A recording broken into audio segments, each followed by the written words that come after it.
Hello, everybody. Welcome back to the Quest for the Bestest. It's the podcast from Backlot Banter where we review every single Best Picture nominee for 2025. We're almost done. We got this here film today that we're talking about, Wicked, directed by John M. Chu. And we got one more coming up after that, and then we'll be done, and then it'll be time for the Academy to declare a winner. So, today, we're talking about Wicked. Like I said, we are going to determine where it goes on our list of this year's Best Picture nominees. I will remind you right now what we talked about last time, because we are going to blaze right into this review. We're going straight through it like that train from this movie. Last time, though, we talked about the substance. We gave it an 8.5, which would put it above I'm Still Here and below Conclave at spot number 5 on the ranked list. So, Wicked, very soon, very soon. But first, Abram, do we have any lovely comments from any viewers over the past couple days? We do. We're going to go back to our review of Dune Part 2. Whoa, way back in the day. Way back in the day of 2 days ago, apparently. Our March 2024 review of that movie, Abram? Hark. That's a reference, but that's not the case. True. Because Yeah, we're going to this review, and Mr. the Cat Indeed, or Miss the Cat Indeed, I apologize, has the following to say. They, the cat indeed. They, the cat indeed. They, the cat comma, indeed. the cat indeed. Mm-hmm. Colon. Open quote. I feel like Zendaya doesn't get enough props for her performance in Dune Part 2. Her reaction to Paul's betrayal of her, which is almost entirely nonverbal, is some really good acting. Close quote. And I tend to agree. Yeah, I tend to agree as well. Okay. Well, I think it's fair to say that nobody in Dune gets their fair share of acting acclaim for their work in those movies. Because the Academy seems to believe that they're just action figures to be like pushed around Denis Villeneuve's sets and whatnot. Of which he didn't do anything either, because they didn't give him the director nod. That's true, yeah. That's true. He didn't even count. Yeah. There's no actors or director behind one of the best movies of the year, according to the Academy. There are only 5 directors who make movies every year. That's true. By the way, I gotta get it out of my system. You know what we're doing today? You know what we have been doing to this point in the show? We've been holding a space on our list for Wicked. No. That's true. I mean, technically, that is true. There's been a little blank spot, maybe a space even, on our spreadsheet for this movie to go. Yeah. From the movie. Let's talk about it. Wicked, nominated for Best Picture. What happens in this film based on the Broadway musical? Tanner, what? That's a question to you. I should have told you. Oh, okay, that's fair. That's fair. So in this film, based on the Broadway musical, based on the books, based on the movie, based on the books, there is a couple characters. There's a character named Elphaba. She is green. What? If you guys can believe it. Sorry. I don't mean to Wait, hold on. drop a bomb like that. Did she eat grass? Tucker, as far as I know, she's always been green. Oh, okay. Yeah. And she's born, and she has some magical abilities, but she is shunned by the fine people, or the not so fine people of Oz. And then some years pass, and she gets involved in Shiz University, learning how to harness her magical powers. There, she meets Glinda, or Galinda, as she is initially named, who is quite the popular girl at Shiz University. They have their rough spots, but they eventually become friends. There is, all the while in Oz, there's something brewing. There is something bad is happening in Oz. Having to do with the oppression of speaking magical animals are being put in cages, and their speaking abilities are being stripped away from them. But because of her magic abilities, she is summoned by the magical Wizard of Oz to come to the Emerald City, where it is revealed that, of course, he is not so magical after all. He is quite wicked himself. But she must fly away, escape the clutches of the guards. Jeff Goldblum. He's simply just Jeff. And she must fly away, and Elphaba is thus blamed and painted as the Wicked Witch of the West. And, all the evils and the corruption of Oz are thrust upon her. But that is quite an unfair assessment. But I'm sure we'll hear more about it in Wicked Part 2. That's right. Now, who wants to give their assessment of this Part 1 of 2? I think you do, Timo. Okay. Whoa. I'm a little disappointed in this being a Part 1 and a Part 2. I did know that watching it. And the result of it being like that is that we have a very strange amount of setup and a very low amount of payoff in this film. This is true. There is a lot of stuff to enjoy in the movie. I think the singing's very good. I will probably speak at length about the tricks that they did to make that happen. It's actually pretty cool, like technically and industrial wise. But I don't love the music. I think it's pretty standard. I don't. I think the costumes and the setting are kind of fun, but they're kind of Wizard of Oz with CGI. It's like, it's very much what I expected, and I didn't expect a lot. And so I'm left being like, okay, that was Wicked. Alrighty. Mm-hmm. It's got some moments. It's got some charm. It's also got some slop. I don't know. It's both. It can have it at the same time. Yeah. So I've not seen The Wizard of Oz. I said this in the last episode. Wow. I'll just preface it again here. Oh my gosh. I know nothing about anything that happens in the world of Oz. Not a lore head. Not a lore head. I'm a lore head. Well, this is a prequel, so it's fine. Yeah. Yeah. I don't know. I think Wicked's okay. I had this a is good. like watching Solo first. I guess so. I would say that I found Wicked to be affable. I'll tell you what I did not expect. And of course, this is where my mind goes to immediately. I think that this is a very prescient film. I think that the treatment of animal characters in this narrative reminds me a lot of current American culture, which is very odd and not a parallel I thought I would draw. But I think I sort of jumped to that not only because that's sort of the lens through which I watch most films, but also because I just don't think that Wicked has that much to hang on to otherwise. I agree with you, Timo. I feel like we spend so much time setting up characters that, to me, are set up in a flash. But we really linger. I think the amount of time we linger in Shiz is really to the detriment of the film, particularly when I think that the sequence in the Emerald City is just way more interesting and way cooler than most of what comes before. I think it's just sort of a mixed bag. I think that the writing is sometimes really strong and sometimes quite weak. I feel like the editing of musical numbers is either really impressive or really, really lame. And so I kind of come out of Wicked feeling, on the whole, positive about it, because I think this production design is beautiful. I think that it's engaging enough, but it's a lot of just doing something enough.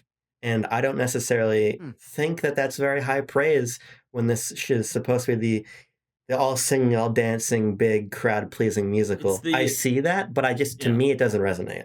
It is the movie event of the year of 2024. I should say. Yeah, I would say so. I mean, it certainly captured a lot of energy and attention at the end of the year. Even that, like, there are movies that made a lot more money than Wicked. I think 3 of them that made more money last year. But Wicked was the event, and I remembered us doing our review, Tanner, our somewhat notorious review of Wicked. Oh yeah, I guess we did get some hate comments on that, didn't we? In which we reviewed it and were quite critical, and then got many more views than we anticipated, and got quite a bit of flack in response. And I think similar to the feelings that you're currently feeling, Abram, remembering back to when I saw the movie the first time, I was very much, this is kind of just like, it's the big blockbuster thing, it hits the beats. It's a crowd-pleasing thing. And I didn't see it as much more than that, but I think it took my third watch, which I did now. I watched it again with my family, for me to appreciate the movie on its own merits within the context of a couple of things that make it not a entirely fulfilling cinematic experience, primarily because it is a part one.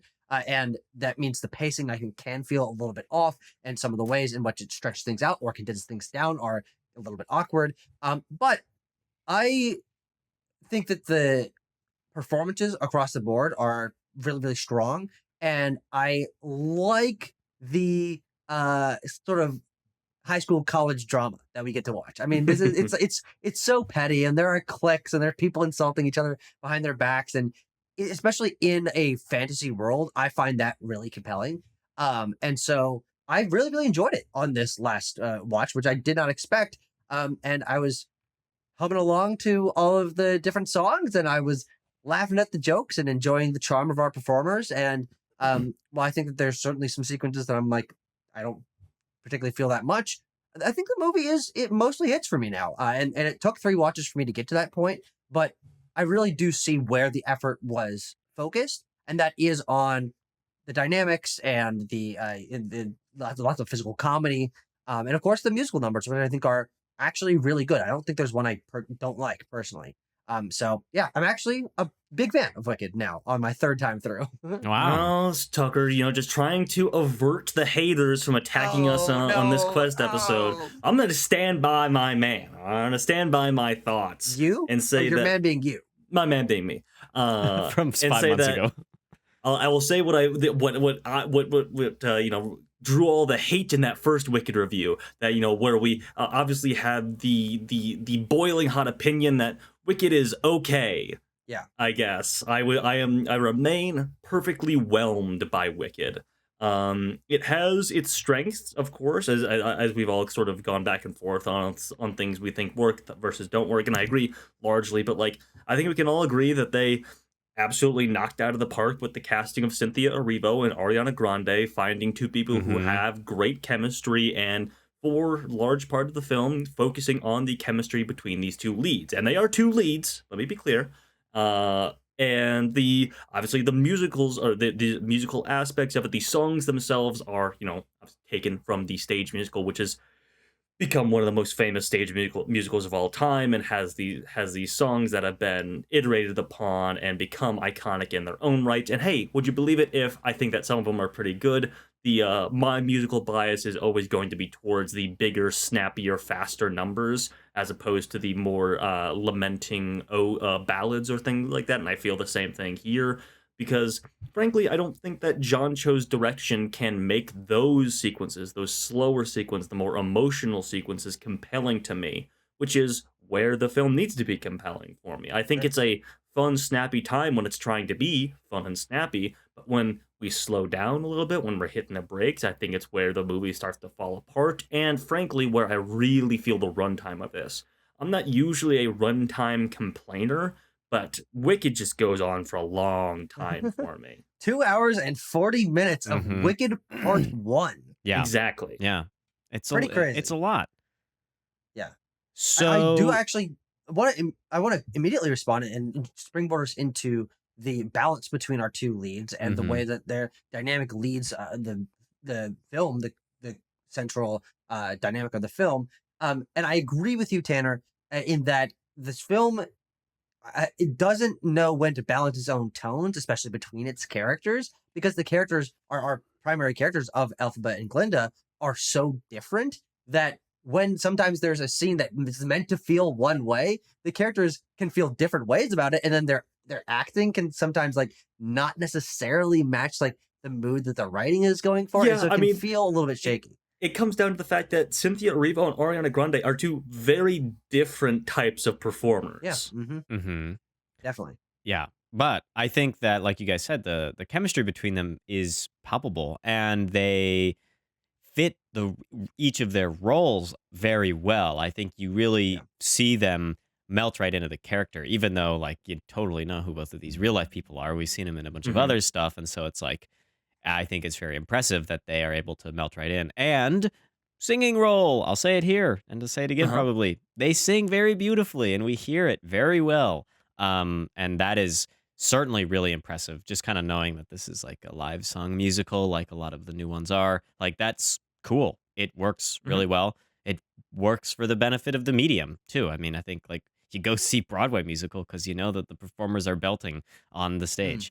And that's kind of the same ethos that's being presented in this film. Yeah. The 2 leads. Want to go back to them? Ariana Grande.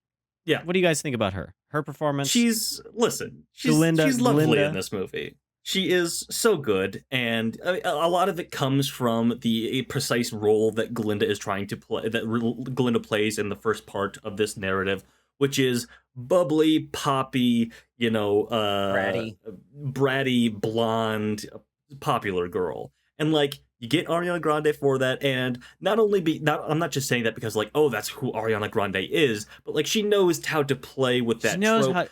like, yeah. That's how she got her start in acting, all the way back in Nickelodeon's Victorious, as I'm sure some of our younger viewers will know. Like, the character that she played in Victorious is exactly that. And so good casting, and she has this notion, this archetype down pat, and delivers. Honestly, she is the crowd pleaser thing of the movie. Like, obviously, Cynthia Erivo gets to do her belting, and we'll talk about her performance at large, but Ariana Grande is what gets you through the moment to moment here. She is what makes this movie, pop in its moments and keeps you enthralled when she is delivering these jokes, which she's very good at doing. I mean, how many times? I guess I should throw this to you guys. I laughed still quite a bit on a rewatch at her jokes and everything. Was it getting to you guys? Were you liking the comedic tones to her performance? Yes. No. Oh, okay. That's subjective. Hold on. I don't know. I think she's really good in the movie. Mm-hmm. I think part of my praise of her is also a criticism of a lot of the rest of the cast, so take that as you will. Okay. But I think that the way that she feels to me much larger than life is not reflected in a lot of our other characters, I don't think. Yeah. Even, and I'm talking, obviously, you get someone like Joshua Bailey, whom I don't remember. Jonathan Bailey. Close enough, yeah. Yeah, when he's performing in that library number, for instance, I'm really moved by him and his charisma. Mm-hmm. But you take him out of those numbers, which forced all of our characters to be heightened, and to me, he's just kind of a guy. I think that the success of Ariana Grande's performance is in how emotive she is, mm-hmm. and I just think it's a sort of a level of physical performance I don't really think anybody else gives other than Cynthia Erivo. But again, a lot of that I think is in her musical numbers. In terms of the comedy, I just don't find the movie that funny. It's not. I don't levy that as a criticism. I just am indifferent towards the humor. It's a very subjective kind of thing. Of like if you're laughing or you're not. It kind of splits the line between at least Ariana Grande's comedy is sometimes cloying, so sometimes like annoyingly like sticky and kind of too much, too saccharine. And then sometimes I think it's funny. So that kind of flip-flops for me, going back and forth between finding it a little cringe, a little too much, and then being like, oh yeah, that's a funny line. I think that I like her facial performance of just like as kind of the basis of the comedy. Just like seeing how she reacts in a lot of situations and seeing this kind of like privileged character being kind of forced to just suck it up and go with the flow is a good character beat. And so you have a lot of these moments where it's like she's not allowed to respond or not allowed to kind of fight back, but she does with her face. And she shows us how annoyed or angry she is at being forced to room with Elphaba. And you're like, oh, okay. Yes. Haha. Funny. You had it coming, you rich. I was promised a private suite. Yeah. It's like, that's comedic. I didn't, not rolling on the floor laughing, but chuckling. Sure. Yeah, I think, Timo, you nailed it in it swinging between extremes. And I think the thing that is interesting for me is I don't really find it funny when she's doing a bit that is meant to get a laugh. Like, all right, we're in the writer's room, we're writing the joke moment. It's gonna be a moment that has a little bit of timing to it, and the punchline is gonna end the scene, and then the characters are gonna be like, what the squelch? But those moments don't work for me. But where I think she really, really does work is in these small moments of physical comedy, especially in their dorm room, which is easily my favorite location in the movie, and where I think most of the best moments of chemistry and interesting like character moments come from that room.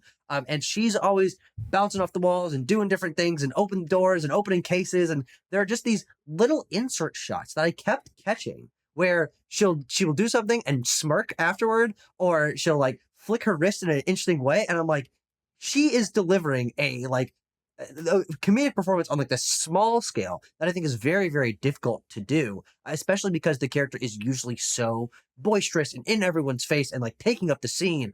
But I think it's when she's, as you mentioned, Timo, forced to tamp it down a little bit, and is being like snarky instead of bratty. I think that it's a fine line, but I think she really nails these small moments of either annoyance or like gloating and like the little smirk you get on her face. I'm like, that is a real good like comedic performance.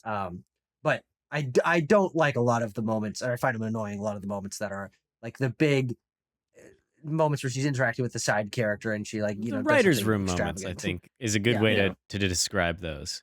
Mm-hmm. Go ahead, Abram.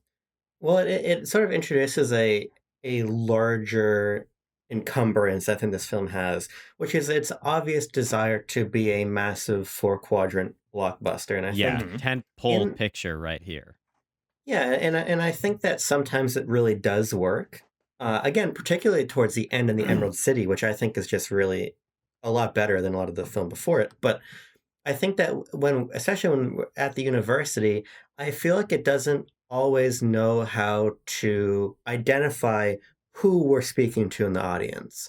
Because I sort of feel like this hodgepodge of the much more serious political narrative with the animals, sort of against the more vain or superfluous interpersonal stuff, to me kind of feels like trying to give something to everyone while never giving a real cohesive narrative to anyone in the theater. Mm-hmm. And so I kind of think that that's part of my disengagement with it. And it goes back to your point, Tanner, of the different types of performers we're working with.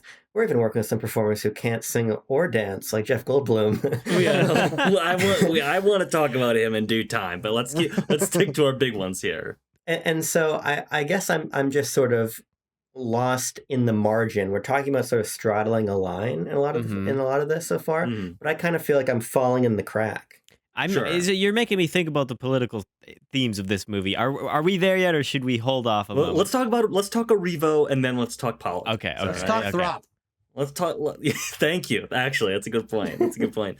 So like, obviously, Cynthia Erivo, recognized by the Academy before for her acting and singing talents, and she's fucking amazing. Like, what do you want me to say? She is an incredible vocalist. Yes. And like hands down. Like hand-picked, like sent from God basically to be Elphaba in this way, with the exact type of songs that Elphaba has in Wicked. And even like the reserved sides of her character. Arrivo is very good at this. So yeah, obviously I'm 100% on board with her getting this nomination and everything like that. And yeah, I mean, you kind of forget, but like when she has her first big number, The Wizard and I, or am I forgetting one before I think that? so. I think you're right. Yeah. Like when you're watching that, you're just like, damn, she can really sing. And like it's so stupid to say that, but like she's fucking knocking the house down now.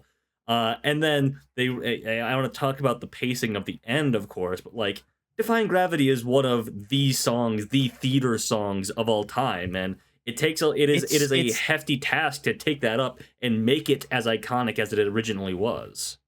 Mm-hmm. It's a tear to the eye, powerful level performance from her in that last scene. I mean, it is truly astounding.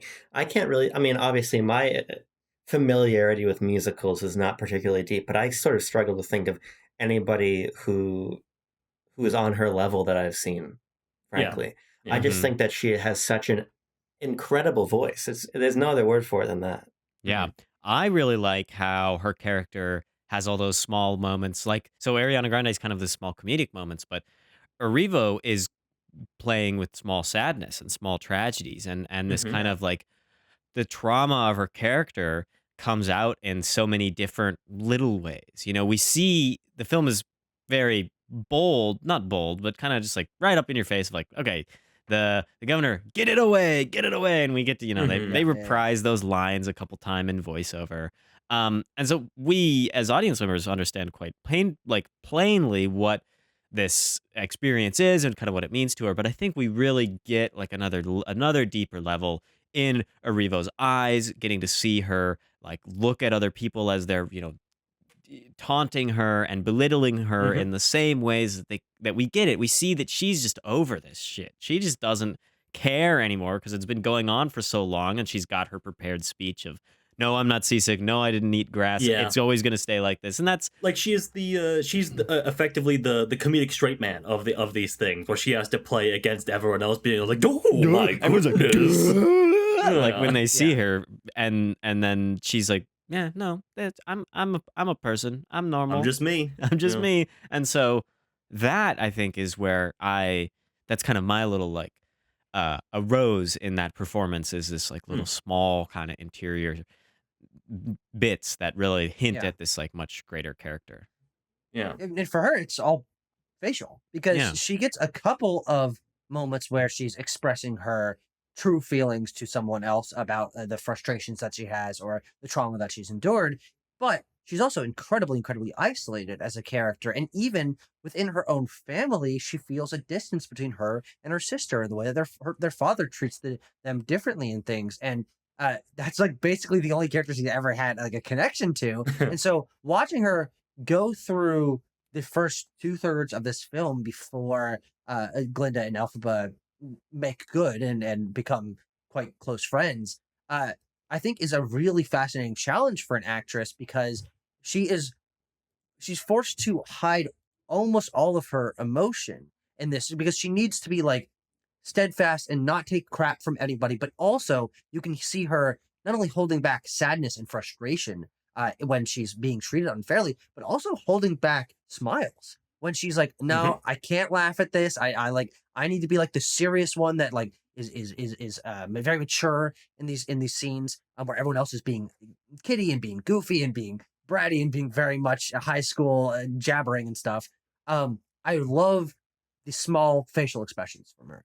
And Cynthia Erivo, I presume this is just part of the way that she can act with her face in general, but she really nails it here.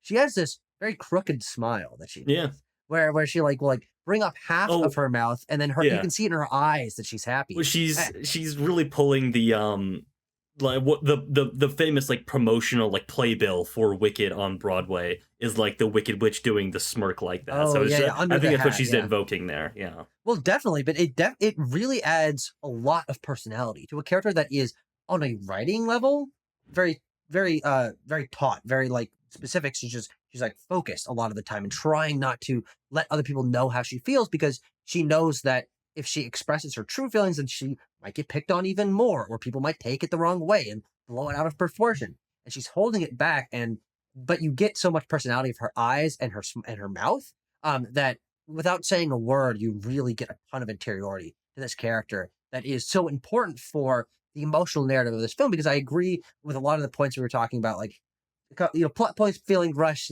balancing being off, but the emotional narrative and general character writing included with performance of Elphaba is very strong. I mean, that is a really strong character that I think is really fascinating and compelling protagonist for you to follow. You feel for her pain, you feel for her happiness when she is giving these moments of glee. And Cynthia Erivo absolutely nails it. And I think it's a very, very deserved blockbuster performance that's been given awards. I mean, you watch this and you're like, that is not easy to do in any way, shape, or form. Yeah. Yeah, I mean, and a lot of her, I wouldn't call it, her story is not, of course, not subtle, or her characterization is not subtle. It's operating in a broad four-quadrant sort of way. But, like, the way that it is conveyed through the story, through whether it be through her singing to herself, or in her scenes with Dr. Dillamond, where you kind of get an understanding for the kind of character that we are here. Like, Erivo pulls all that off, where she has to be, sort of the one that everyone in the audience likes, no matter what kind of situation. And I mean, those conversations with Dillamond, if we want to transition to the animal oppression storyline that runs through this film, are quite good. And like the moment that she shares with them, she's acting off of a CGI goat, and you're just like, yeah, I mean, I believe this. This is fair enough. I mean, she's talking to the goat, and the goat's talking right back.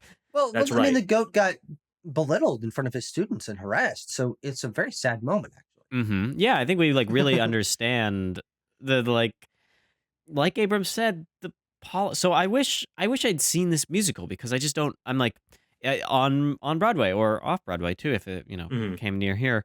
That it does the Broadway version of this go in have this kind of storyline, or did they write this now? Because it is very like prescient I just think about what was written on that chalkboard. Animals should not seen but not heard, seen but not heard, and should not speak. And you could think of a couple groups of people that the people who are in charge would like to see and not hear, or not even see at all. And so while I think that it's like, okay, cool, this is prescient, this is interesting stuff, and like where we're in this kind of moment where the characters don't know what's going on and things are changing socially and culturally, to the detriment of people, animals that I'm just going to call people because they talk, that they are like and are friends with and are colleagues with and maybe even could call themselves family, like that's happening right now, and yet it just goes nowhere because this movie doesn't end. Like, if we don't, what conclusion can we draw from this political theming? None. We don't know what's going to happen in the end. I think that you can draw a conclusion. Well, the conclusion is, I think, yeah. You also got to take notes from where the Wizard of Oz is, and I think that's where the movie's kind of operating, is that there is one talking animal in the Wizard of Oz, and it's the one, and it's spoiler alert, everybody. It's the one that they freed in the movie. It's the one in the movie. I didn't know that. And then all the monkeys that are flying. They're the flying monkeys from the Wizard of Oz. Those are the flying monkeys from the Wizard of Oz. And the witch? And do you guys know the witch in this? God damn it. It's the witch from the Wizard of Oz. Oh, even the yellow brick road is a little much. Dude, a little much. That one got a specific line on my notes that I am rolling my eyes actively for the entire. And I draw it. I was like, oh, what about red? What color? No. What about green for the? No. And then they hit you with the go back one. Hang on a second. Sit and spin. And spin. So I really love this narrative about not just about the animals, but about what do you do about the animals. And this scene in the classroom when Dilliman is taken away and all of the students are sort of panicked or confused and unsure what to do as the police come in to escort him out. I think this is the sort of narrative that's really good to have in a big blockbuster like this, because as sort of more and more legislation against trans people and more of the culture turns its back on the trans community, having a big popular mainstream blockbuster that says you can't be silent about the ways that your friends and community members are being discriminated against and marginalized and physically harmed. I think that that's really great. And even if it sort of suffers from the fact that this is a part one and thus we don't have, and I think as Tucker fairly raises, the obvious conclusion of this arc, I think the fact that as we were sitting in the theater and you're watching Cynthia Erivo really be an impassioned advocate and fighter for these animals, I think it's just really great stuff. I think it's not subtle, and it shouldn't be. It doesn't, I don't think, hold too much. It works on a plot level. I'll give you credit, because it's the reason we end up really wanting to go talk to the wizard. There's like some, Elphaba has some motivation about like wanting to maybe not be green skinned anymore, or maybe wanting to fix her sister's legs. But then it's like revealed to her like, oh, the best thing I could do with this meeting with the wizard is to go and talk about the animals, and that's then how we are propelled into the final act, and then the final moments of the film, and are kind of all ultimately at a plot level dealing with this issue. Exactly, and even though it's not particularly nuanced, the idea, and well, this is actually maybe the most nuanced part of this thematic and plot level narrative, but this idea that you can't just turn to the wizard and the wizard will have some sort of large sweeping solution to the problem. You yourself have to be part of the solution. I think is another great behind the whole thing. He's orchestrating 100%. The whole thing. So I think that this is a really strong point of the script, and I think one of my massive interests in this film. I think they handle this plotline very, very well. It's well done. That's what I have to say about it. Like I don't. It's obviously it is in the story from the beginning. The story of Wicked as told in the original novelizations and then the musical adaptation, and I think just benefits from, unfortunately, political prescience. But like they are pet themes that have been around for more than the last 8 years, of course, which is why they're present in the other versions of this story. But no, it definitely benefits from that, from having that. And of course, that is something that, John M. Chu with the writer's room and everybody knew going into this film. So they do have a really a special like patina, a really big. They ring upon these ideas and these themes, these sequences where all the animals are sort of like hushedly talking about what's going on and telling their stories. Like, I heard this, I heard this. I had a friend that had this happen to them.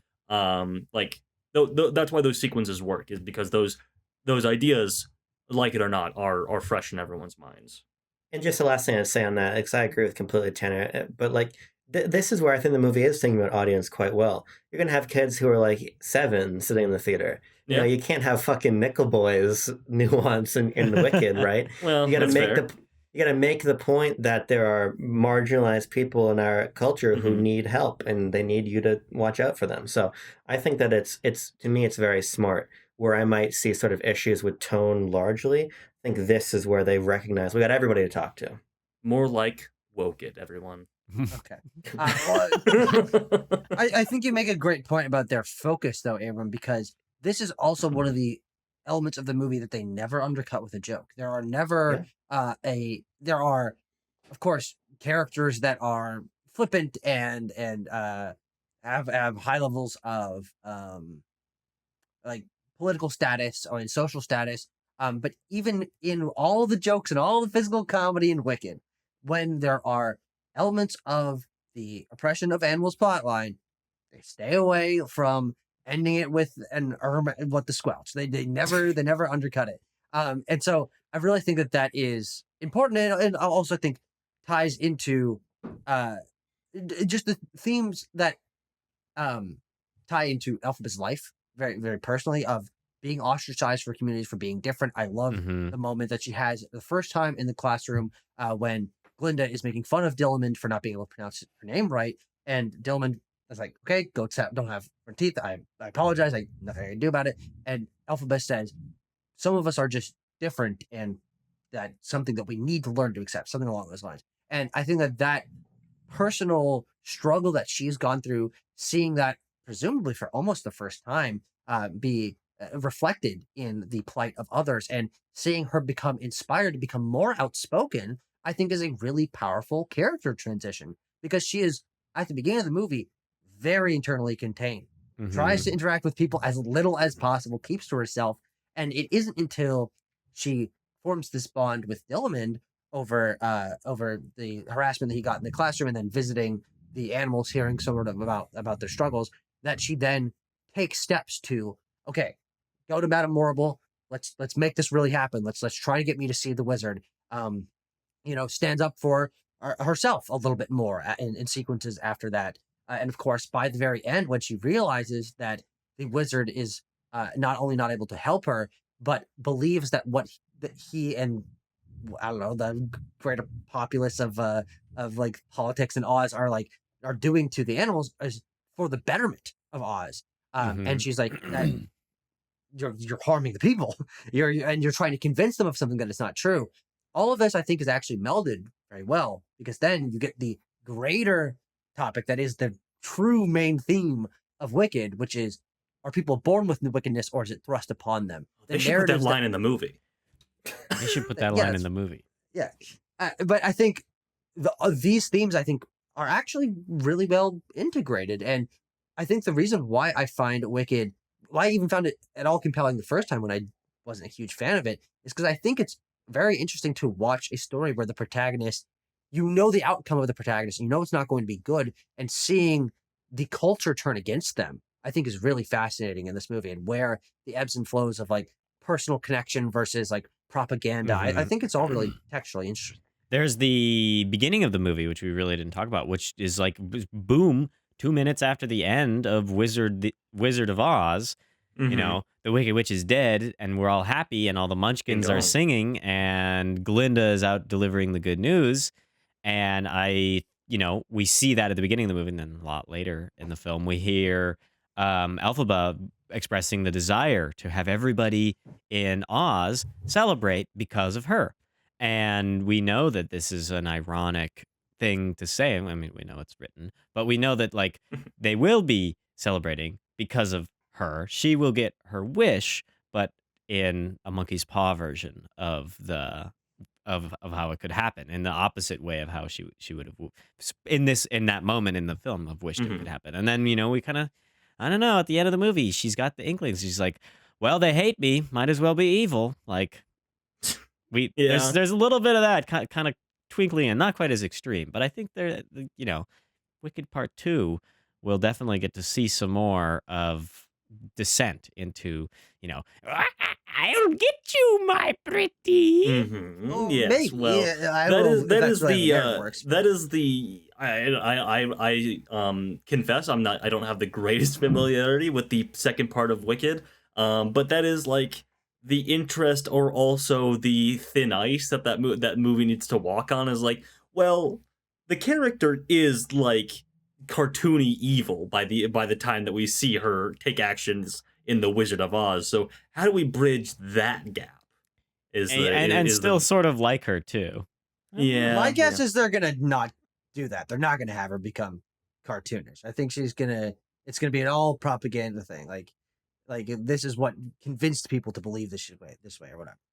Yeah, but well, this is Wicked Part 2 talk, so we'll see if we're talking about that movie in a year's time. But like, I've heard that the second part of Wicked is sort of concurrent with the events of The Wizard of Oz, like the story as well. So and that line grows up fast. Exactly, it does. Well, then again, I don't know if we want to more spoilers actually, literally for Wicked Part 2, but like there are characters in this movie who, if you pick up on some subtleties of the lines that they're saying, you can sort of pick out what their fate might be a little bit. Characters like Fiyero and Bach, for example, not in specific. Wink, wink. All I'm saying is that in Dancing Through Life, Prince Fiyero says life is less painless for the brainless. He does say that. That's all I'm gonna say. It's almost like it's the song was written to be experienced in a 3-hour time period, and that's not happening here. Somebody hold on. Somebody ends up without a brain. He becomes the Tin Man. Yes. Okay. if we're just gonna put it out there, Prince Fiyero becomes the Tin Man, and Bach becomes the Scarecrow. I'm just kidding, because I'm not seeing any of this shit, so I don't know. I have a fucking idea. Yeah, that's fair. I was just thinking to myself, like, what are you talking about? Does he get his head cut off? And then I realized. Yeah, well, because Bach, he's kind of an asshole. He doesn't have a heart truly for Nessa Rose. He truly loves Glinda. So the Wicked Witch takes his heart. Here's something I want to say that's completely different than whatever the fuck we're talking about now. Yeah. I think that John M. Chu's direction is greatly aided by the fact that Ervo and Grande are such good singers. Because I think about the Defying Gravity number, which is spectacular because of how hard they're going in their delivery. But I find a lot of the actual cinematography and a lot of the just creative choices being made are sort of boring. And I think that the film is a lot stronger in its production design than in any real camera choice or any real blocking choice, with rare exception that make the issue more apparent. Like, I think about the number in the library, and we've got people spinning around in this cylindrical. It's super cool, unbelievably cool set. And you look at it, you're like, how does this work? And then you remember, there's magic here. It doesn't matter. It's wonderfully blocked. It's so engaging. Every element of the frame, there's something to look at in the foreground and the background. I think it's a great musical number. But then I look at some of these other ones, and I'm like, I just don't think they have any emotion. I think that that poor lighting and poor framing just sort of leave me kind of disinterested visually, but captivated in terms of the oral experience, because the singing is so good. Yep. I mean, this is a consequence of multi-camera production. They shot with 3 to 5 cameras on every single take of this movie. And as a result, you can't light for an individual camera. And in our Quest example here, I have lit myself for this angle and this angle only. It's not going to look all that good if I then suddenly have a camera over there that I cut to every once in a while. It's gonna look kind of off. And working on set all the time, we spend a lot of time making specific lighting choices for the specific shot. And when you shoot multicam, you can make less specific choices. You have to make more general ones, and it's just you're forced into doing it. I've worked on multi-camera stuff where it's like, how do we light the scene? Well, we just hit it with a bunch of lights, and it'll be lit up, and that'll be good. Yep. And you're like, where's my wrap? Where's my contrast? Where's my rim light? Where's my twinkle in the eyes? Where's like you got to lose intention to any of this, you know? Yeah, where's the and so you have your attention on your framing, but not on some of your other camera artistic elements, because lighting, grip, and camera are all like really unified departments. They all have to work together for the same goal. And in this movie, it's like comes out.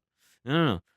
Can I hit you guys with some crazy facts about how they did the audio on this one? It's my time to shine here, because the mixer for this, Simon Hayes, probably one of the best mixers in the business, started 2012 Les Mis doing live recording of the vocals. Famously on-set singing for that. Famously on-set singing, and this is continued now, and it's kind of the trend. It's the hot thing to do with musicals. Mm-hmm. I think it's the right thing to do also. But it's really, every other department really has to kiss the ring of sound department if you're going to do it like this, because it's so hard. The actors are wearing monitors, headphones, they're like earplugs. But the two leads, they make a version that's really tiny, and it just fits in the ear, and you don't really see it. It's got tiny little antennas sticking out. Great for background extras who need to be hearing the tracks in their ear so that they can be singing and dancing along, but we can't be playing them out loud because we have microphones everywhere picking up the live singing of our people who are on camera. But those little tiny monitors were not good and were not kind of quality. You were really restricted in what you could pipe through them, like the sound. And so Cynthia Erivo and Ariana Grande are both wearing full-scale in-ear monitors, which are too big to be hidden. And so they have CGI'd the ears of both of these actors for the entire movie, or for all the scenes that they're singing fake ears, Timo. They got fake ears because they wanted to put the monitors there, and they have CGI'd out the lav mics on the costumes. The lav mics are all visible, and they have just digitally replaced them. Because the mixer Simon Hayes was like, you want to hear him singing? You want to hear him live? Okay, this is what we have to do. What you do. Now, if I came to a director on any set I was working on and said, we need to CGI the ears out because I'm going to put a big giant thing in there, I would be fired immediately. Well, you're also not working with John M. Chu on a $200 million I'm not working movie. on $200 million movie. So that's a little bit of a difference. But it's they put a lot of time and effort into capturing the production vocals, and there's just endless consequences of that choice. You got to figure out how to have playback. You got to figure out, they're gonna fly in this scene. People who are flying are affected by the wind, and you know what microphones really hate? They really hate being blown on. And so how do you do that? They figured all that out. It's brilliant work on the production sound technical level for this film.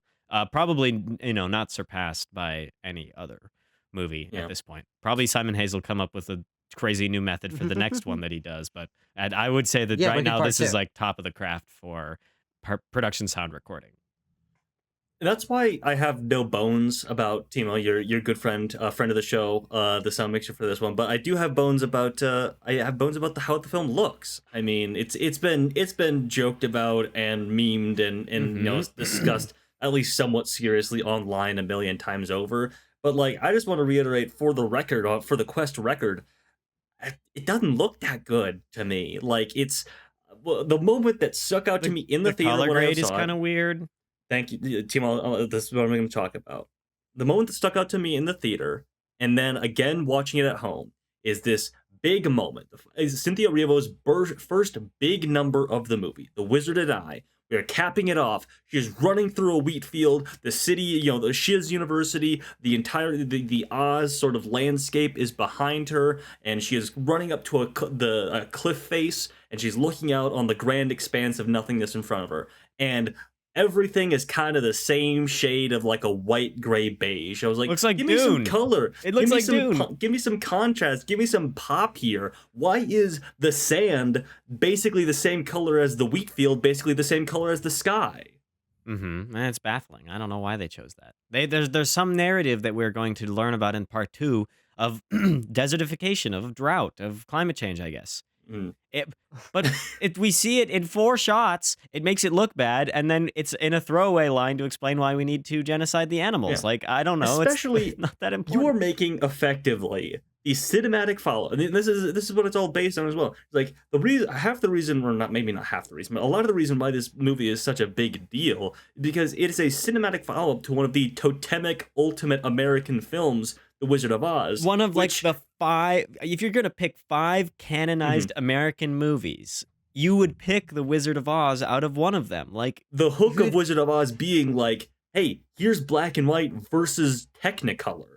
And it wasn't like the first color movie or anything. We got to be clear about that. But like, it's the first to be like boldly and out there in its color. And I think you just see, we think about Umbrellas of Cherbourg that we reviewed. Like, do you think Umbrellas of Cherbourg takes inspiration from Wizard of Oz for its color theory and its, the application of color in the movie? Like, completely. It totally does. Yeah. So if you ask me if John M. Chu should have been nominated for Best Director, I will say no. I mean, I don't. I think he takes a pretty safe, bland attitude towards the visual stylings of this film. The production design, the sets and everything look quite good. Like it's for what is physically there, it's all solid and well built and everything. But I'm looking at our villagers dancing around the village, and I'm like, it probably didn't look much different than this on set. I want to be in the fantasy world of Oz a little bit more, and the creative direction that John M. Chu is providing does not do that for me in the slightest. Yeah. Yeah, I don't know. This time around, I didn't feel any of that. I mean, I think it looks good. I like the world that they created. I especially think that the production design and the costume design are like, I mean, they're objectively very colorful. Whether or not that has the color grading does that a disservice is, I think, a subjective argument. But I was able to, I guess, watch the movie for the style that it goes for and immerse myself in that. I guess relative to the Wizard of Oz desaturated color palette, that is undeniable. Yeah. And I was like, oh yeah, this is plenty colorful. Like I kept thinking that as I was watching the scenes, I'm like, no, this looks very colorful to me. I'm happy with the amount of color in this. So yeah, I just don't agree about the color grading at all. I think it's totally fine, and there's moments of saturation and moments of less saturation, and so I think the visual style is perfectly solid for me. I just think about what gets lost. Like I think about that number when we go to the dance hall. The Oz Dust Ballroom, please, Abram. The Oz Dust Ballroom, sure. Isn't that scandalocious? No, it's quite scandalocious. And we're in this dark environment, and I'm like, God, put the fucking light on, man. I don't know. I just think, but it's under the It's under like a river. It's like an overhead aquarium or something that they're in. Something. And this is where I sort of split the difference. I just sort of feel like the foundation here, the production design, the costuming, even a lot of the CGI work is really good. I just think that it's uninspired. On top of that, I'm even thinking about framing a lot of the times. Like if you think about Defying Gravity, like there's this really awkward in the middle. It's boring as shit. Shit. That, and there's this really awkward sequence where she is falling. She seems to fall for a long time. And she sees her younger self in the reflection of the building, but her younger self and her are like in different body positions. And the amount of time we spend lingering there just becomes awkward. Like, I think that it's just not, I don't even know if it's safe. I wouldn't call it safe even, because I think there's moments when it's quite energetic. Again, in the library, I just feel like it's often timid. I think it's often uninteresting. It's pedestrian to me a lot of the time. And I think that because other elements of the film really are not pedestrian, the indifference I feel towards the color grading and the lighting and the blocking and the framing becomes a negative, because I sort of see in elements of the frame what is actually quite great, in my opinion. Here's what I'll say about let's take the library scene for example, because Dancing Through Life, I love that number. Love it. Great song. Jonathan Bailey nails that moment, and we talked about like the spinning stacks of books and everything like that. Like, very good, very fun sequence. It's also where the oversaturation, the blown out backlight is the absolute worst in the entire movie. Where you just like this terribly absolutely the light is just blown swallowing out up windows. the set. It's swallowing up people in the background. And it's also where you have methods for fixing this. John M. Chu, God bless him, is a choreography guy. He's the fucking step-up guy, all right? And the choreography is quite good, but it goes back to an issue that Timo talked about with the multicam coverage of this, where we're not doing our more classical, big set, classic Hollywood musical thing of watching all of our actors on the set for an entire sequence do a number. We're cutting around. We're jumping between shots. We have a lot of coverage, so why not use it? Choreograph the damn camera. You can make the camera move around in a cool way that shows off the dances too. And John M. Chu, I'm not trying to be like, hey, you should be more like Steven Spielberg. That should be easy to do. But remember how the camera fucking moves in West Side Story? God damn. Yeah. Like, that's the shit that you want to emulate. I'll just cite Climax again for 2 weeks in a row for some wow, fucking all right. reason. Let's go for 3, baby. Oh, that's gonna be a tough one next week. That's gonna be tough. Yeah, I am actually curious to return to a point that Abram made of which musical numbers we like and didn't like, and why or why not. Because I just pulled up a list of the musical sequences in this movie, and as I said, especially on this third rewatch, I don't think there's one that I don't like or that I think is particularly lesser quality than the others. There are certain ones that I prefer. But maybe I'm just misremembering certain elements of them, but I struggle to recall any of the larger scale or more energetic numbers that are. I think maybe you said flat or something, Abram. There was some word of derision that you used that a word of derision in this review? I don't think so. You said it like actually 10, 15 minutes ago, so I'm struggling to remember. But I said pedestrian. Yeah. No, you just said that for the lighting. All right. It's okay. It's fine. Yeah. But you said they were something. Some of them were some like kind of static or something like that. And I think that's really only true for like the more ballad ones that Tanner was saying he wasn't a big fan of. Because thinking to the ones that like are more climactic and a little bit more energetic, I don't think there's one that I see as particularly flat. I think One Short Day, very big and energetic, popular. I think very energetic. Dancing Through Life, obviously we all complimented that. It's easily my favorite in the movie. What Is This Feeling? I think is excellent. Is that Loathing or is that different from Loathing? It's called What Is This Feeling? Oh, okay. Name of the song. But yeah, we can Loathing. My bad. Well, if you listen to the song, you would completely think it's called Loathing. I like that one too. Yeah, I like that. That's where like I made a note of. I remember an old criticism on the first review that we did for this. Was that like, I don't feel like the chemistry is there immediately between, or the writing chemistry between Glinda and Elphaba is there immediately. Well, I remedied that this time around. I was like, yeah, I mean, you can see it, you can feel it. It's palpable. It's in that song. What Is This Feeling? That they're going to be friends because you're like, you can't hate a person this much. Yeah, and not actually. Yeah. It's just like, yeah. I mean, well, that sequence I think is again.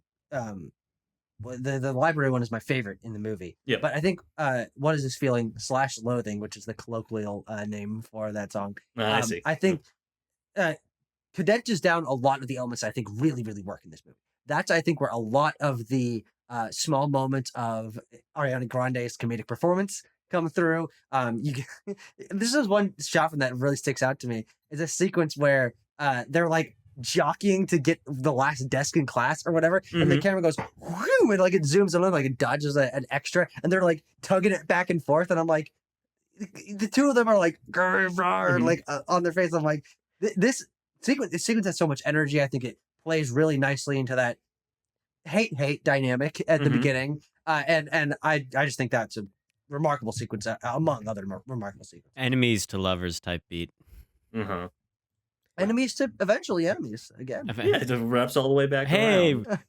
rags to riches to rags in 3 generations, right? The one I found particularly underwhelming, I think we're talking about the same one. The split pane, both of them in the bed, is so disinteresting to me. Oh. I think. Yeah, that's in. I think it's. What is this? That is Loathing. Yeah, that's What Is This Feeling? Because that's when they wake up and it's like, what is this feeling? So sudden and new. Dun. I think what I'm sort of realizing, and we were making this point earlier, but the insistence on using, I think, very overt editing and coverage to me just sort of takes me out of the elaborate nature of the moment. Mm-hmm. Like first of all, framing them both on their bed pillows, like when I'm rolling around in bed, I just don't think it's that interesting. And I feel like a lot of musical numbers I really like, whether it is a something classical, whether it's I mean the really amazing numbers in like An American in Paris, or for one of my favorite films ever, La La Land, a contemporary musical as well. I really want to understand how we're moving around the space, and I feel like the heavy use of editing in that number in particular, to me, just sort of undermines that strong element of choreography. So it's a subjective complaint in a lot of respects, but I just find it uninteresting. I think it's a less impressive way of telling that story. I will say I just got to quickly respond to that because I totally understand that, and maybe this is just my different taste in musicals, which is something that's been notorious on Quest for literally 5 years I don't know. now. I don't know if that's been a point of discussion at all. But the reason I specifically brought up what is this feeling is that and maybe just because I don't like stage musicals, editing around is, I think, what makes that such a compelling sequence to me. Sure. Is the and also in a popular, which I think is a lot of great like little intercut moments of like splicing between movements and stuff. Of like there's this moment where they're like sword fighting and the camera goes down and then we like cut to like them like doing the jockeying for the desk and stuff, and it's these moments of cutting between things that I think add a lot of dynamicism and variety to it. And especially those are when we're getting those moments of editing. I think that's where the framing and camera work is the most dynamic, because it doesn't need to be as far back and capturing the breadth of people that need to be captured from many angles and stuff. You're able to get these occasional close-ups and occasional moments of dynamic camera movement because they're not the big scope capturing everyone at once, things that I don't find particularly compelling. So that's just like a totally opposite feeling, kind of like loathing between the two of us, and like we like want to like what is are either of your faces flushing? I will say that while we like the singing, and I like the singing a lot in this one, the actual music of the songs is not something that particularly excites me. I find it to just be stock standard and not very consistent, not really having any idea of what it is. It is what it is. It is what it is, and what it is musical music. It's Broadway musical music. I mean, they're taking it from the stage play, and that still best original score nomination for this one, by the way. I just don't like it. It's just not interesting. It's hard for me to delineate what is original and what is not. But true. Abram brings up La La Land, and if we're just going to think about, okay, take all the vocals out of the songs, what is the actual music like? That movie knows what its music is like. I think it helps that that's about music. Like, we have the jazz influence in La La Land, but like this one, where's our musical foundation? Where's this core idea that informs all of the music, like our instrumentation and the arrangement? And I think that the core idea that is present is to be bombast and to be recognizable. And unfortunately, that just doesn't tickle my fancy one bit. Nancy's untickled. Tucker, to answer your initial question, which is what kicked off this whole discussion, one of my favorite musical theater numbers ever since I was in since I was like a freshman in high school has been Popular from Wicked. And sue me, crucify me if you must. I still prefer the stage musical version. I think Kristen Chenoweth still does it best. Grande does what she does to make it her own. I will give her that. But it is an element of people know the song. It is the second most popular song in the entire musical, and I think how ironic. Well, the second what was it? What was I saying? I think Chu or maybe somebody else on the creative team, producers or something like that, they make this decision to when they have the really popular ones to stretch it out a little bit, to pad it out, much like the entire film. But Popular is that to a tiny degree, where I know I've listened to Popular probably 250 times in my entire life, probably more. So I know the rhythms, the beats, the comedic beats and everything that are in that song. And Grande takes her time. She inserts some new ones, and when there are ones that pre-exist, she sort of like really drags it out to do a physical comedy bit or to like harp on something or anything else. Still good, I think. Still good. And when she's doing her last final thing, kicking around, doing some high kicks in the hallway, I like it. If I can, talk about Defying Gravity and then also the end of the film, the Emerald City section of the film. Mm-hmm. I checked, again, crucify me if you must. I wanted to know, so I checked my phone when I heard the opening chords of Defying Gravity, and then I checked my phone again when when the credits started rolling. It is 12 minutes of Defying Gravity. Well, they kind of split it up. They kind of exactly action sequences, like chase sequences in between. Yes, it is. I actually agree that's an annoying choice of editing, because I'm sitting there and I'm like, all right, I want to get into like the soaring moments of Cynthia Erivo singing Defying Gravity, and those score notes that got earwormed into my head from the trailer. I want to hear those. And then like the music is it just like piddles away, and that's like, all right, let's run around these wind halls. I'm like, no, fuck off, get to the song. Sing. It is a proclivity. It is a need to like, all right, guys, this is it, the big number. We can't just speed through it. We gotta like sit in this sequence a little bit. And I was like, sure. You need to try a little harder. If you need to make these sequences more compelling, because we opened up this review sort of praising Ariana Grande. Basically, she is good for the comedic parts of her performance. The latter parts, I'm not as sold on, I have to be honest. When she is like running through the hallway and the flying monkeys are like grabbing at her, I was like, this is some Nickelodeon acting school if I've ever seen it. And like, even the final moments, I think she improves back. Like, I guess my point is I don't want to see Ariana Grande in a horror movie anytime soon. But like, I don't think you need to worry about that. Yeah, but she bounces back a little bit when it's time to really harp on like, I hope you're happy now. Those sort of like climactic final moments that like consolidate in their relationship going forward into part 2. But no, this thing of like drawing out Defying Gravity for damn near 15 minutes, guys, it's a great song. It's one of the best like act breaks in musical theater history. But you gotta do something else. I'm just gonna look up how long the original song actually is, so we know how much they had to. Yeah.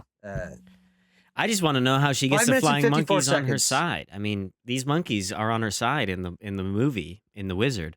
Yeah, how does she get the monkeys on side? How does she get the monkeys on her side? Will they realize that she created them? Yes, she is their god. Go, my pretties. I have more things to say about the Emerald City portion. I don't know if you guys do as well, but I want to open it up to you guys if you have anything to say, and then we can come back to me. It's just kind of not that different than the Emerald City portion in The Wizard of Oz. Like, I think we're playing the same note. Like, the Wizard, Jeff Goldblum, is this charadester, trickster, like man behind the curtain. And so it just got me thinking about the larger kind of the lore. I said I was a lore head, and so I'm like, so this guy from Kansas flies in on a balloon, and then he's not from Kansas. I don't think. I thought he was from Kansas. He's from Nebraska. Oh, okay. So this, because when he's reading the book, he's saying Omaha. Yeah. And he just takes control without seemingly anybody saying no. Well, and if you've seen, Timo, the seminal classic film Oz the Great and Powerful, you'd know that Sam Raimi's 2013 smash hit Oz the Great and Powerful. You'd know that he sort of takes command because he's a charlatan. Okay, yeah. He's a liar by trade. I mean, well, I don't know. I was just kind of thinking about that. It's Jeff Goldblum is, I think, pretty apt casting for this. I kind of like him as the Wizard because he's kind of a doofus. He's kind of like like. What you disagree? He gets to Goldblum. He definitely gets to Goldblum in this. Yeah. I don't think it's he's the most the best Goldblum cast. that a Goldblum ever Goldblum. This is I'll do my emeralds. I'll do my wizard stuff now, I guess, since I started already. We really fucking slam on the brakes because this, which is so strange, and what makes this pacing issue so odd to me is that like we're in the Emerald City, the reveals are coming, but they also come so slowly at the same time. Mm-hmm. It's too fast and too slow all at once. Yeah. Where like Goldblum is like, "Hi, I'm the wizard. Why don't I show you my yellow brick road here? And why don't I do a little small half-assed number here?" Put away that yellow brick road, Jeff Goldblum. Don't show this to these college girls. I'm dancing behind a curtain and I'm poking out my head. I'm definitely not your father. Don't worry about it. And and then he's like, I'm actually quite evil, in fact. And I'm like, Goldblum does not have the right energy for this. I love Goldblum's energy. I love him as an actor, but he is not the right energy for this. It is name stunt casting. To me, to cast him wizard as the wizard. Name only. Yeah, who's like a weird guy that we could get to be the wizard. I was like, well, who's the weirdest guy in Hollywood? Jeff Goldblum. Dave Bishop. Oh, should have been Jake Gyllenhaal. Honestly, yes. Hey, that's not bad. No, honestly, what's the Sack Lunch Bunch or whatever on Netflix with John Mulaney? His character in that should be what the wizard is. Don't know what you're referencing, but okay. I just think here's the difference I'll split. I am with Timo in terms of Jeff Goldblum's irreverence to me works for the character. To me, I just can't come back from the fact that he evidently can't sing or dance. Yes, that's also an issue. I mean, as saying Tucker last night, it's like as soon as he goes beyond the curtain, I'm like, okay, I know what's going on here. Yep. And it's so I know egregious what you are. because we do an insert to them clapping, so then we cut back and his head is sticking back out of the curtain. It's not hard to achieve. How old is Jeff Goldblum? I'm gonna look this up. How old is Jeff Goldblum? Jeff Goldblum, 71, 67. Jeff Goldblum is he's not. He's 60. 72. Ah, you were wrong, Abram. I was wrong. I was right then. I was wrong. Yeah. So I don't know. Here's my feeling about this larger portion. Okay. I think that I'm tired of screwing around at Shiz University. Okay. I'm talking to Jean. We're watching. This is her third time seeing it. Mm-hmm. And we're both getting a little sleepy right before the train comes. Yep. And I asked her, so you've seen this, how long is left? And she's like, there's like 15 minutes left of the movie. And I said, I promise you there's like no hour. Fucking shot. There is an hour. Yeah. We paused the movie. It was an hour and 4 minutes left. I'm like, and it's strange because that's a lot of screen time. You can do a lot in a movie with an hour of screen time. Yeah. They don't. And yet it's like, I totally don't feel like anything happens when they go to the Emerald City. Guys, we do Theater Kid Endgame with that time. We bring back Idina Menzel and Kristen Chenoweth for a fun little number. It got applause in my theater. I guess so. I don't know. Like, it's cool seeing them, but like they have this like. This is not this reference. If somebody gets this reference, subscribe. All right. It's like a Good Luck Charlie Christmas special dynamic between these two characters. They're performing and they have this like antagonism towards each other as they're bumping shoulders. Yeah, like, because there's like, oh, we were the characters. We're really having it up, huh? I'm like, what are we doing here? I think the reason that I like this, because I was pretty effusive of my praise of it earlier, but as I sort of sit here for longer and longer, I'm like, it's not awesome. But I just think about, how long did we spend at university chatting about? I don't mean that as a positive note. I just mean as a statement of fact. We're chatting for a long time. Mm-hmm. We come here. We're going to this amazing city. It's beautiful. It's emerald colored. We have we have the head of Jeff Goldblum. Yep. It's sort of foreboding. It's. I feel like we're doing a lot of new stuff. I like the prop. I especially like the fabric-y tentacles that come by that pushes it through. I'm like, that's cool. Mm-hmm. We got the book. We're reading the spells in the ancient language. We got the monkeys. They're flying. They fly now. We're running through the hallway.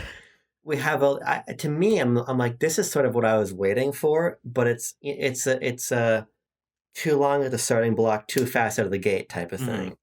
We waited too long to get here, and then we started running, and there's a whiplash. So I think you get kind of lost in that. For as cool as I think a lot of the Emerald City stuff is, I think I agree on face value with the Emerald City. I think that One More Day is a visually very busy sequence, a lot of confetti going on, a lot of geese wearing top hats or whatever, just people on stilts in the background. Yeah. And I'm like, okay, yeah, this is we're the big green apple, baby. Oh yeah. But I think my problem is that I feel the opposite way about what my draw to this film is as I've mentioned multiple times, it is the Shiz University dynamic, the high school sort of banter element of it that I think feels really distinct.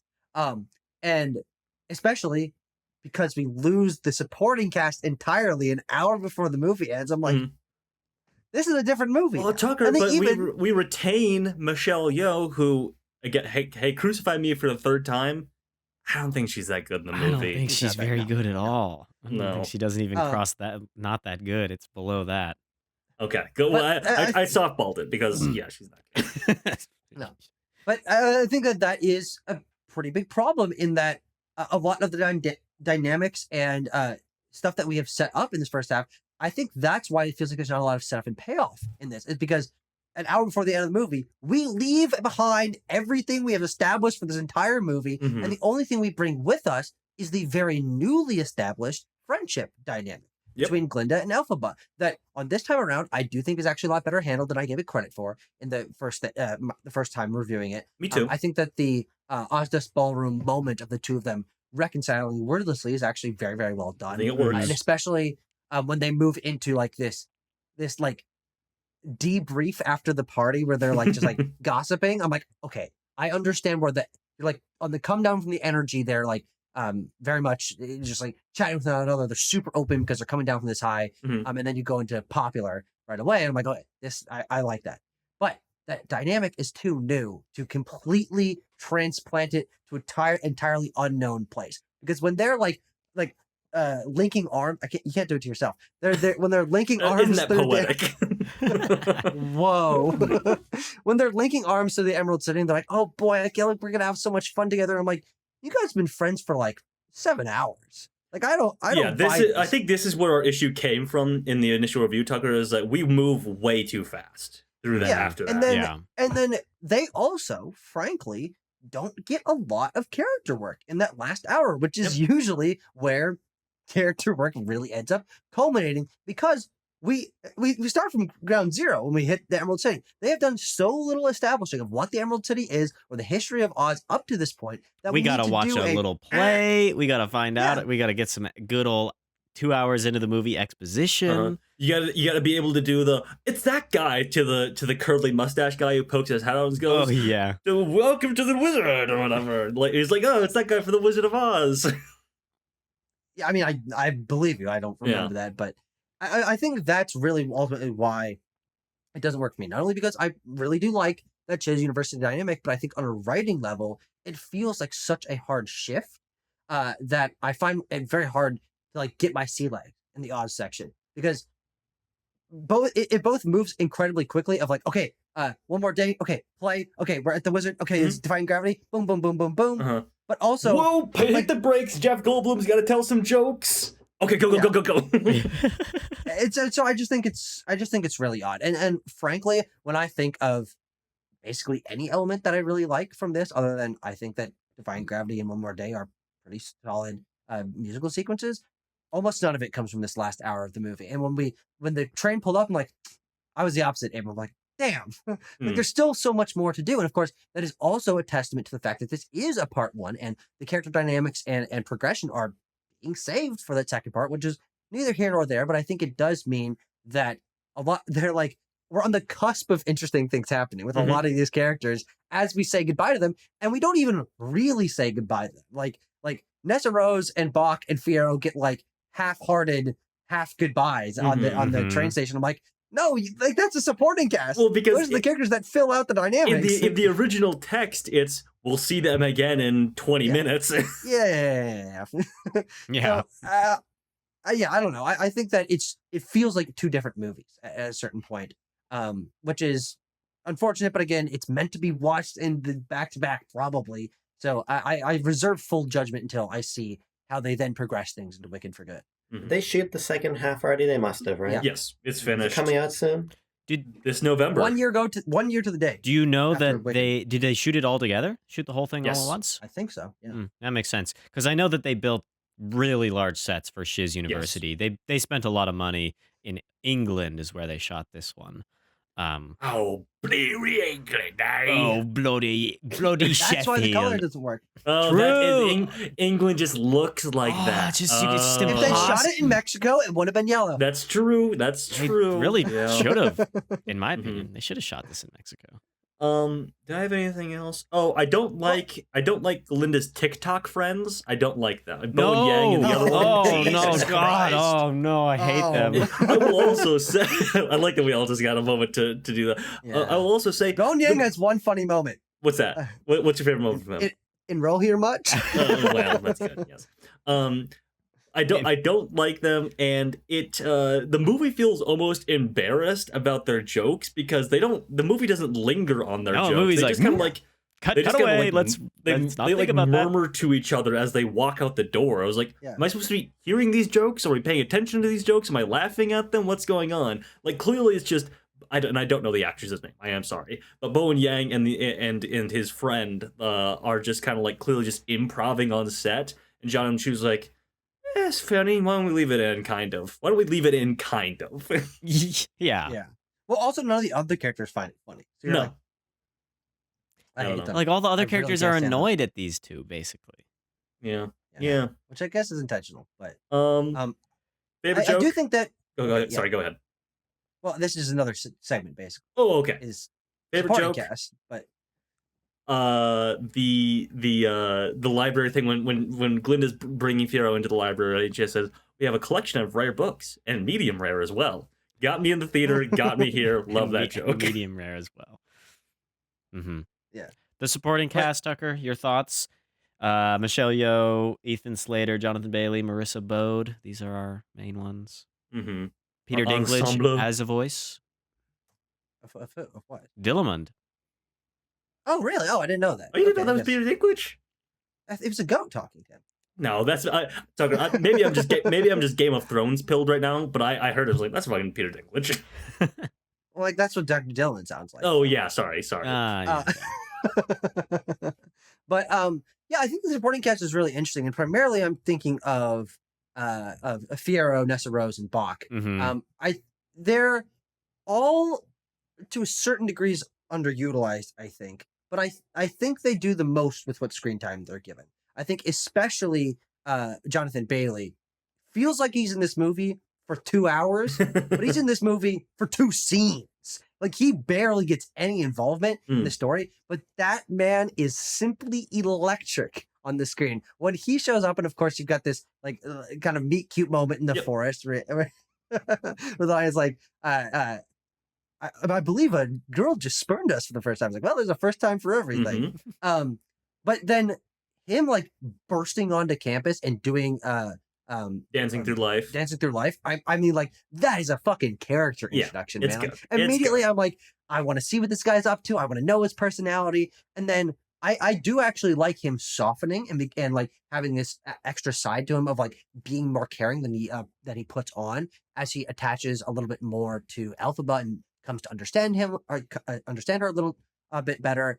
I think that he's very well utilized for what little screen time he has in the movie, but I'm like, no, like I think it's the three of their performances, Arrivo, Grande, and Bailey, that make this movie like really, really pop. I'm like, those are really impressive performances. But then I was rewatching this movie, I'm like, no, he's got 2 scenes. Yeah, Like, yeah. He's charming AF though. He's charming AF. Charming. Yeah. AF. Any thoughts on Fiyero? No. Like him. I think you summed it up very well, Tucker. He kind of explodes onto the screen and he's got his moments, and like he does like open up, and he's not as vain and shallow as Glinda, and she has a thing that's like, I don't even think he's perfect anymore, and I still want to be with him. Like this must be what other people feel like. It must be what other people feel like. Again, one of Granda's good moments as well. But yeah, I mean, like, he's definitely more prevalent in part 2, as are a lot of these supporting characters, as I already kind of laid out. But yeah. I think you nailed it. Which is exciting for me because I not only like Bailey quite a bit, but what's the Bach actor's name? Ethan Slater. Thank you. Wow, you guys said that in well, Tucker, he's Ariana Grande's beau in real life. Oh, is that sure? Yeah. Hey, he cheated on his wife. Yes, very, very notoriously. Oh, okay. Well, there's lots of story I don't pick there. Up people. I'm sorry. Tucker doesn't read E-News every day. No, he does not. But I think he's really funny. I love his little mannerisms. I love the looks on his face and the eyebrows he gives, and his costuming is like really, really on point. And I like the dynamic that he adds to everyone because he's not fully friends with anyone, but he's always trying to get into the conversations and like, hey. Yeah, I mean, I guess a little bit, but I think that he does it in a more charming, lovable way. Yeah.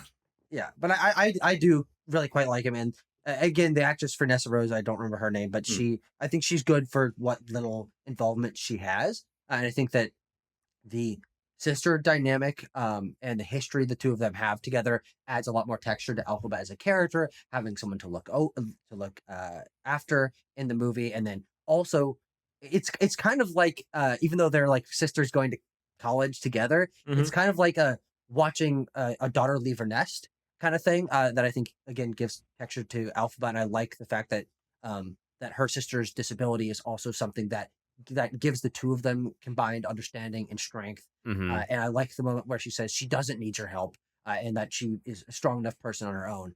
So I think that all three of them are, again, literally abandoned by the 1 hour left in the movie mark, but they all make the most of the screen time they're given. And I'm really excited to see, because again, I'm invested in this like 5 group set of characters. I'm like, I want to see where they go. I want to see how these dynamics progress. I want to see.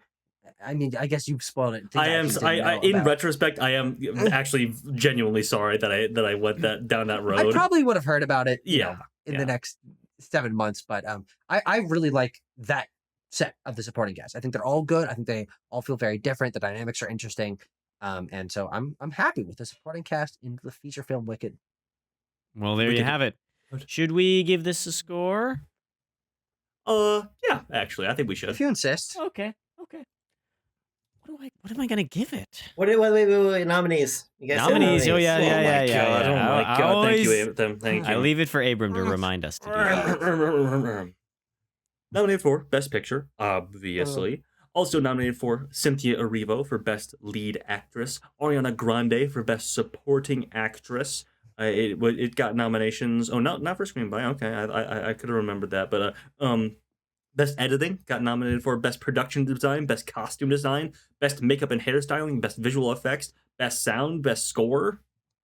What the hell? Wow. Best foreign language? What the hell? What the heck's going to Best Short Film? It's the opposite of that. Omaha. Best foreign language.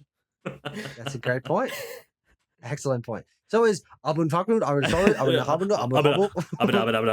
give the monkeys wings. Allahu Akbar.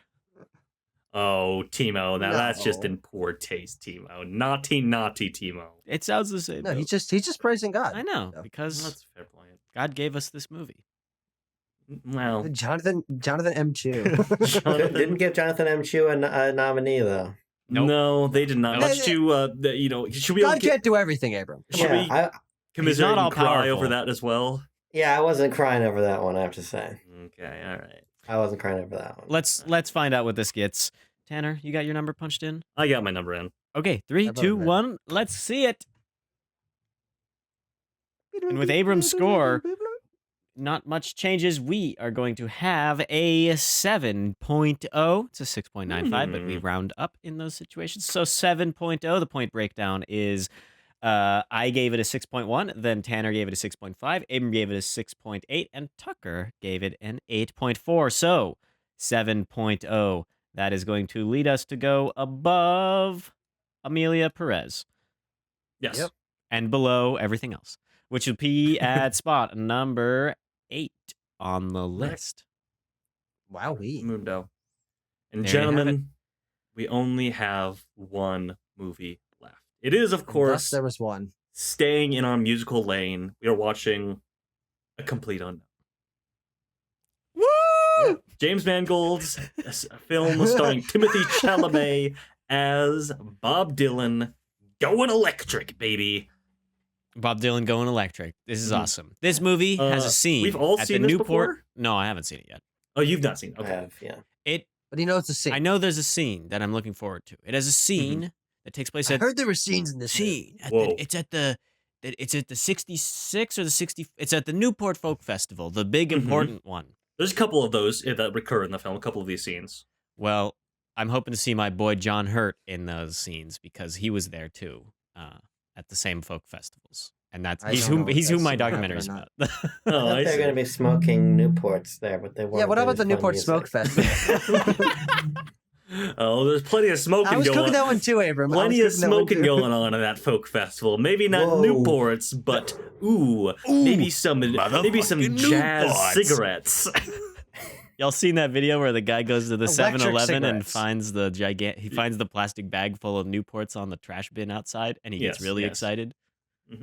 No, but I Look I up- saw a video. look up, I should, mother- you know. Newports, and you'll see. I saw a video of a guy finding 4 smoked black and milds on the ground about 2 feet from a giant pile of shit. okay. Well, that'll do it. That'll Okay. Yeah. 4 of those will do that to a fella. What if this movie was instead about Bob Dylan switching from cigarettes to To vape? electric cigarettes? Oh, he's going electric. He's going electric, baby. Oh, yeah. Wow. Yeah. You think these- Prescient. Bob Dylan, a complete unknown of what vapes do to the human body. Okay. This is a question I for bet he's everyone else, and vaping. then we can end the episode. This is also Okay. a question for the commenters if you stayed all this way through. Do we think Timothy Chalamet is a smoker or a vapor? Which one do you think he is? Vaping physiognomy. Ooh, this is a I good don't think question. I don't think he makes a distinction. I see. think He he does gives I both. think he Some to takes what's smoke. handed to him. Yeah, Okay. I think I think if you give him a hookah pipe, he's happy. Yeah, I he think he'll give him buys. anything. Hell yeah. He buys cigarettes and he mooches on everything else. Okay. He's a can I hit your vape, but he has a pack of cigarettes. Okay. Mhm, all yeah, right. he's gonna hit your vape type. Interesting. You show up at a party and Timmy comes out of like the corner and goes, Gimme. And you know what? I would gimme. I would. I think he's just drinking. To be honest with you, my honest opinion is that he's just drinking. He's just drinking. okay. That's fair. Okay. But he's So- French. Timothy Chalamet, alcoholic confirmed. Abram Buhner. Thanks, I mean, he's everyone. French though. And with He's probably that, smoking. write your thoughts. What does Timmy Yeah. use down below? And we're talking about real life Timmy, not Bob Dylan. Mhm. That will be the movie for next week. Not really a week because less than a week to the Oscars, but it'll That's be right. up before then. "We'll see." We'll see. No, it will. That's all I have from me. Thank you guys for talking about Wicked. I am a little bit excited now for the second one to come out because I can get some good, juicy conclusions. Well, you know what I say. Stay cool. Keep warm. Peace.